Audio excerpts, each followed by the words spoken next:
once again. So discuss the next part. So here the question 101. Digestive enzymes are. So जितने भी digestive enzymes हैं they are belong to the class hydrolase, यानी enzymes की जो 6 class है उनमें से one of the class hydrolase है। जितने भी digestive enzymes हैं they are belong to the hydrolase class. Then moving to the next, cholesterol is synthesized in skin. Sorry, it's not a cholesterol. Cholecalciferol ये vitamin D है, it's A vitamin D जो आपकी body आप बाहर से intake नहीं करते हैं, आपकी बॉडी से इंटरनली बनाती है। Okay, so cholecalciferol is synthesized in skin by photolysis from. So here is the important thing, this is the skin layer, और स्किन लेयर के अंदर यहाँ पर एक कंपाउंड पाया जाता है और उस कंपाउंड का नाम है 7-डाईहाइड्रोकोलेस्ट्रॉल। सो जैसे ही अर्ली मॉर्निंग में इवन जो 7 से 8 का जो टाइम होता है, जो यूवी लाइट आती है, उस यूवी लाइट की प्रेजेंस में ये 7 hydrocholesterol compound converted into vitamin D. Actually process यहाँ पे लंबी है, इसका पहले लीवर में थोड़ा एक्टिवेशन होता है, देन लीवर के बाद में आगे किडनी में इसका फाइनल एक्टिवेशन होता है, एंड देन किडनी के आफ्टर यहाँ विटामिन डी का सिंथेसाइज होता है। So the correct answer must be 4. Then moving to the next question 103, biotin. It's a important question. So biotin एक विटामिन है,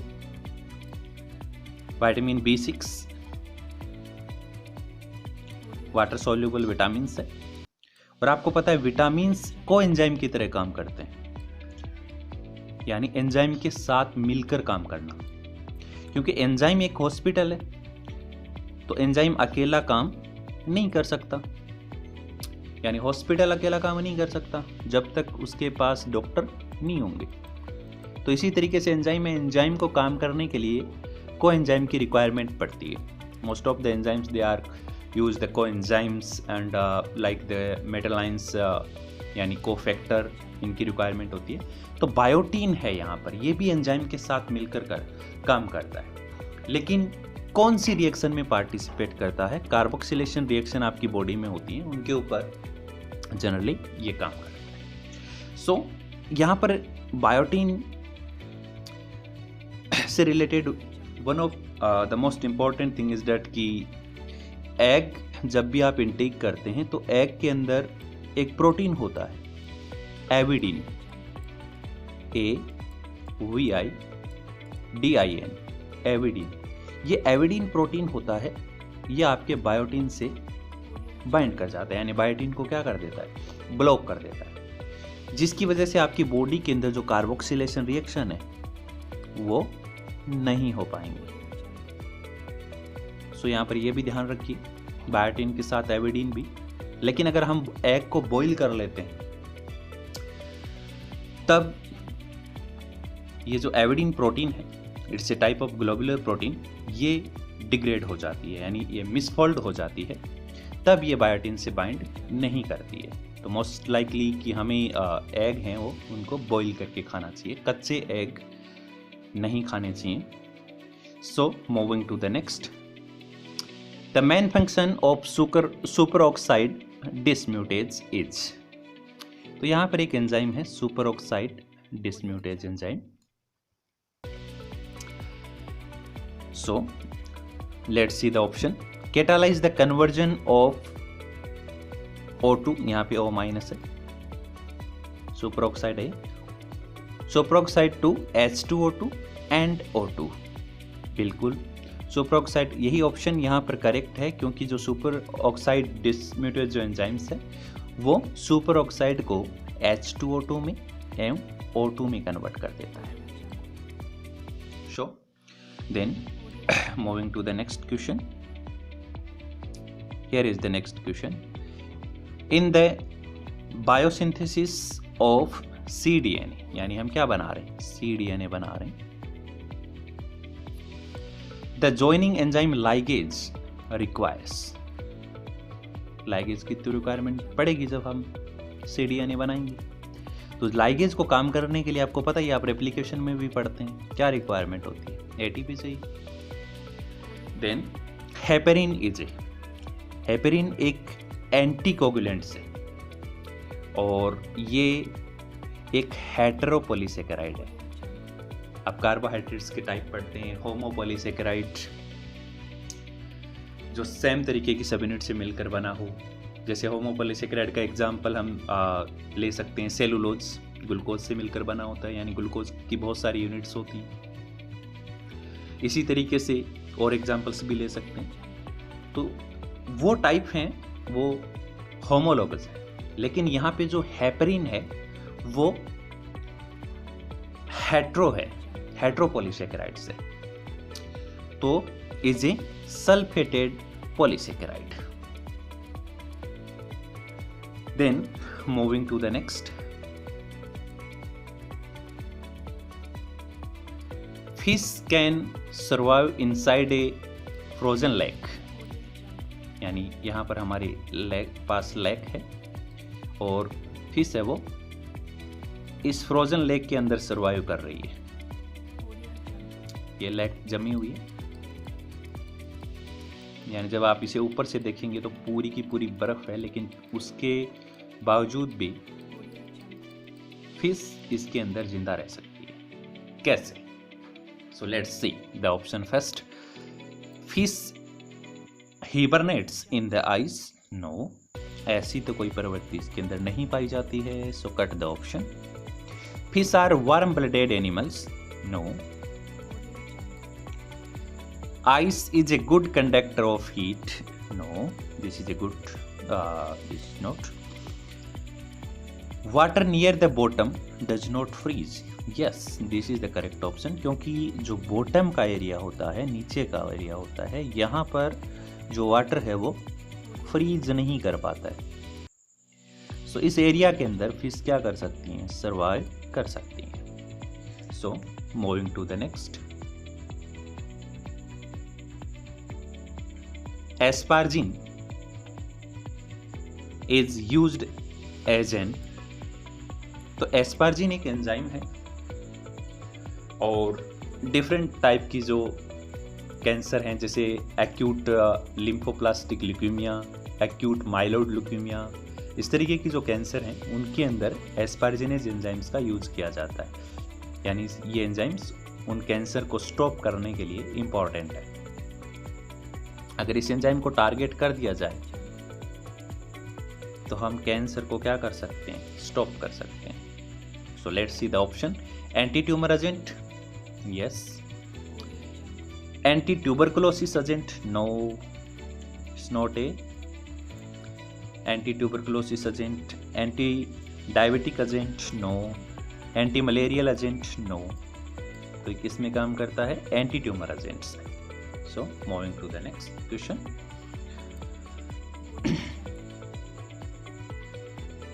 Which of the following enzyme does not require a primer? यानी कौन से enzyme हैं जिनको primer की requirement होती है। अब पहले तो आप देखिए कि प्राइमर कहाँ है, जब डीएनए का रेप्लिकेशन होता है तब किसकी रिक्वायरमेंट होती है, प्राइमर की रिक्वायरमेंट होती है। एक लैगिंग स्टैंड होता है, एक लीडिंग स्टैंड होता है। आप लैगिंग पे बहुत सारे टेम्पलेट प्राइमर जोड़ते हैं, यहाँ पे एक प्राइमर लगता है।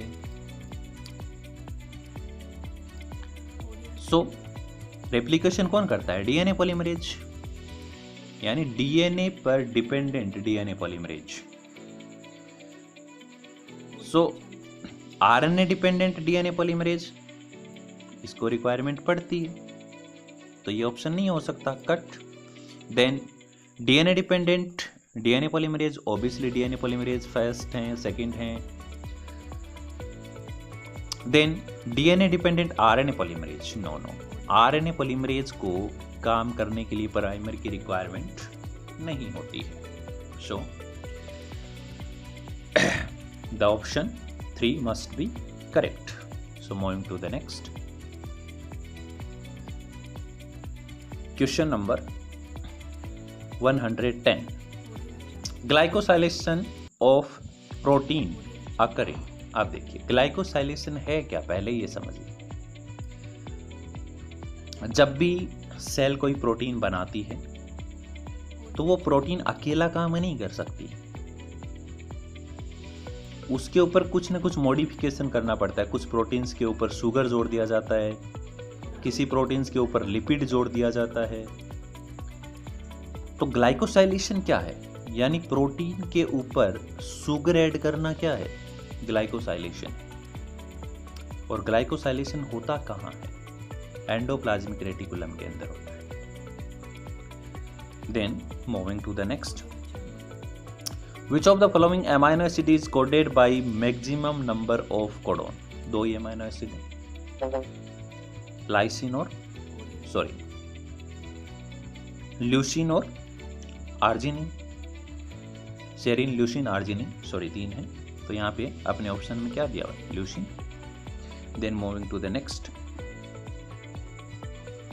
टीलोमेरिक डीएनए डज नॉट कंटेन। तो टीलोमेरिक डीएनए के अंदर क्या नहीं पाया जाता, एटी रिच सीक्वेंस नहीं पाया जाता है, बाकी जी रिच सीक्वेंस भी होता है।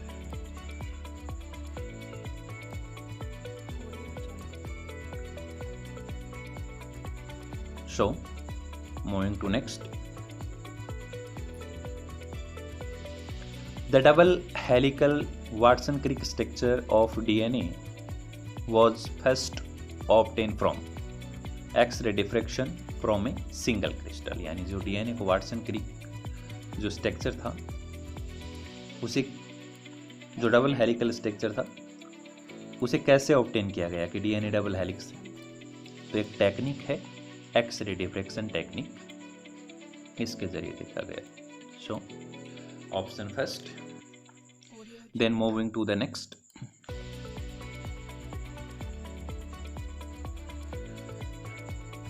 Question 114, gene related through descent from a common ancestor, genes are called.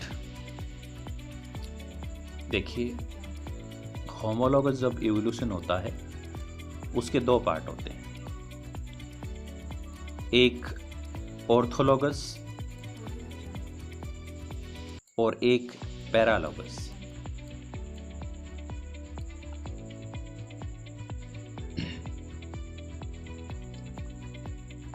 आप समझिए ऑर्थोलॉगस क्या है और पैरालॉगस क्या है। सपोज फॉर एग्जांपल यहाँ पे कोई कॉमन एंसेस्टर है, ये कॉमन एंसेस्टर स्पेसिएशन इवेंट के द्वारा इस कॉमन एंसेस्टर से एक माउस बन जाता है,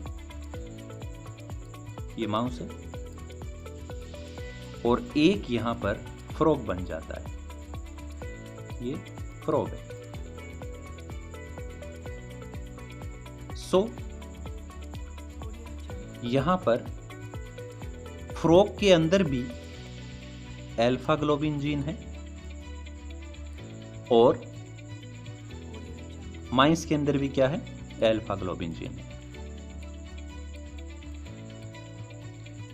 यहां पर बीटा ग्लोबिन जीन भी है और यहां पर भी क्या है, बीटा ग्लोबिन जीन है। So the same sequence in different species has diverge during evolutions. तो दोनों स्पीसीज के अंदर जनरली प्रेजेंट है, जो सेम सीक्वेंस है दोनों डिफरेंट स्पीसीज के अंदर प्रेजेंट है। ये हो गया ऑर्थोलॉगस। लेकिन पैरालॉगस क्या है?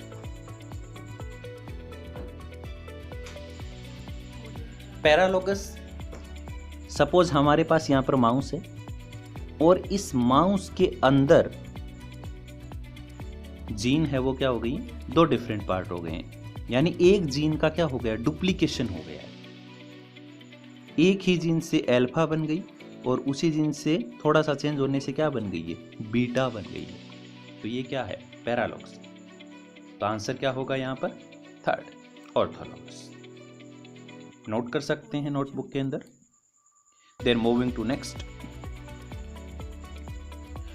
Competitive inhibition of enzyme by competitive inhibitor can be overcome by simply. अब यहाँ पे पूछा क्या है, competitive inhibition of an enzyme. एक एंजाइम है आपके पास यहाँ पर, और इस एंजाइम से बहुत सारे इनिबिटर यहाँ पर बाइंड किए हैं इसके एक्टिव साइट के ऊपर। इसके एक्टिव साइट के ऊपर क्या है, बहुत सारे इनिबिटर। अब आपको क्या करना है कि इन इनिबिटर जो बाइंड है इनकी कंसंट्रेशन को क्या करना है, कम करना है। क्या करना है, ओवरकम करना है। तो आप सबस्ट्रेट की कंसंट्रेशन बढ़ा दीजिए। तो सबस्ट्रेट की कंसंट्रेशन जब आप इनिबिटर से ज़्यादा कर देंगे तो ज़्यादा हैं वही कंपटीशन जीतेंगे। तो इस जगह पर आके क्या बाइंड हो जाएंगे, सबस्ट्रेट आएंगे, सबस्ट्रेट बाइंड हो जाएंगे। So answer first correct. Then moving to the next, which one of the following receptor pursue blue light in plant. देखिए, प्लांट के अंदर लाइट को रिसीव करने के लिए प्लांट रेड लाइट को भी रिसीव करता है, ब्लू लाइट को भी रिसीव करता है। सो इन लाइट्स को कैसे रिसीव करेगा, so must be some present receptor. तो प्लांट में डिफरेंट लाइट को रिसीव करने के लिए डिफरेंट तरीके के रिसेप्टर पाए जाते हैं। तो ब्लू लाइट के लिए रिसेप्टर कौन सा होगा, cryptochrome. Okay, then moving to next, barber effect is increased by, barber characterise by. तो बार्बर इफेक्ट है, उसके अंदर जनरली जो ग्लाइकोलाइसिस है उसकी कंसंट्रेशन इंक्रीज हो जाती है। Then moving to next, deoxy UMP is converted to TMP. कुछ नहीं है, थाइमीन न्यूक्लियोटाइड्स है, थाइमीन न्यूक्लियोटाइड है, उसको आपको किस में करना है, सॉरी यूरेसिल है, उसको किस में करना है, थाइमीन के अंदर चेंज करना है। तो क्या करेंगे, मिथाइलेशन, एक मिथाइल ग्रुप जोड़ दीजिए किसके ऊपर, यूरेसिल के ऊपर, क्या बन जाएगा, थाइमीन बन जाएगा। Then moving to next, opsonisation is involved in with. अब देखिए ऑप्सोनाइजेशन क्या है, एक इम्यूनोलॉजिकल प्रोसेस है। इम्यूनोलॉजी में आप ऑप्सोनाइजेशन पढ़ते हैं। कुछ नहीं है ऑप्सोनाइजेशन, जैसे सपोज आपकी बॉडी में कोई एक बैक्टीरिया एंटर करता है, आपकी बॉडी में नहीं सॉरी, तो इस बैक्टीरिया को आपकी बॉडी के डिफरेंट सारे केमिकल्स क्या करते हैं, कुछ एंटीबॉडी, कुछ अदर प्रोटीन्स इसे आकर घेर लेते हैं। तो एक ये सज जाता है अच्छे से। कहने का मतलब है कि खाना बहुत अच्छे से सजाया हुआ है। तो खाना अगर बहुत अच्छे से सजाया हो तो उसे मैक्रोफेज आकर क्या कर लेती हैं, ईट कर लेती हैं। So opsonization process is involved with macrophage. So the last question इस पेपर का, in a gel filtration chromatography. देखिए एक टेक्निक का क्वेश्चन है, बहुत ही सिंपल क्वेश्चन है। जेल है,